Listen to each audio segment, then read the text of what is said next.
Iki kibazo kijanye n'iyi nyifato y'Abanyafrika y'Epfo aho bariko baratuza abo bita abanyamahanga cane cane Abanyafrika, nibaza ko ku bwacu ari ingendo yerekana nkumbura abantu uko bari ariko batazi ico bibazanira mu gihugu no hagati y'ico gihugu n'amakungu. Aho rero ikibazo kija kwande nikija ku banyagihugu, kuko abanyagihugu burya abakurikira ingene ubutegetsi buriko buragenda. Ubutegetsi iyo bugenda gutyo bukareka abantu bakigirira ivyo bashaka, nkumbure budashaka kubatoneka, amaherezo ico gihugu kiragwa mu manga. Ari naco gituma rero ubu butumwa ahanini buraba President Cyril Ramaphosa, umukuru wa Afrika y'Epfo, yabwirizwa kwicara akiyumvira ati ibintu bishobora kunshikanahe nk'umukuru w'igihugu bwa mbere.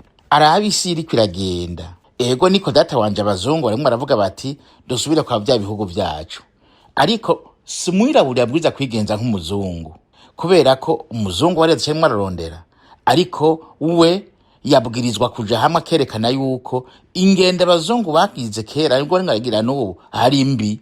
Nukuvuga ko babwirizwa gutegera ko Afrika ibwirizwa kuja hamwe igategera ibibazo yagize kandi karondera ingene ishobora kubirengera.